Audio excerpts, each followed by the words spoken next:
This Gundala జలపాతం. ఇది గుండాల జలపాతం అరుణాచల్ ప్రాంతం నుంచి వెళ్ళి సుమారుగా ఒక 3 కిలోమీటర్ల లోపల మాత్రం ఈ గుండాల జలపాతం ఉన్నది.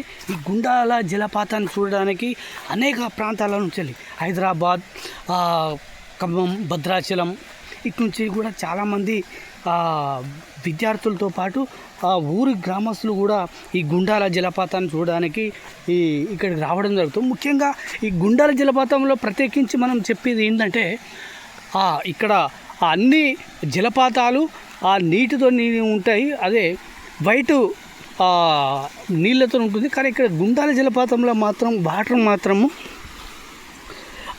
మాత్రము స్కై బ్లూ ఆకారంలో ఇక్కడ మనకు కనబడుతుంది. ముఖ్యంగా మనం ఈ గుండాల జలపాతం చూసినట్టయితే ఇక్కడ అడవి ప్రాంతం చుట్టూ కొండల మధ్యన ఉన్నటువంటి ఈ జాలవారుతున్న ఈ జలపాతాన్ని చూడడానికి చాలామంది పర్యాటకులకు ఈ ప్రాంతానికి రావడం జరుగుతుంది.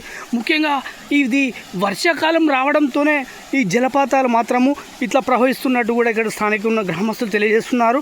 ఈ జలపాతానికి అందుబాటులో మనం చూసినట్టయితే మన వాజన్ మండలంలో ఉన్న బహుద జలపాతం, అలాగే వెంకటాపురంలో ఉన్న ముత్యాలధార, కొంగాల జలపాతాలు కూడా ఎంత ప్రాముఖ్యత చెందినదో ఈ గుండాల జలపాతం కూడా అదేవిధంగా ప్రాముఖ్యత చాలా చెందింది కూడా మనం స్థానికంగా చూడవచ్చు.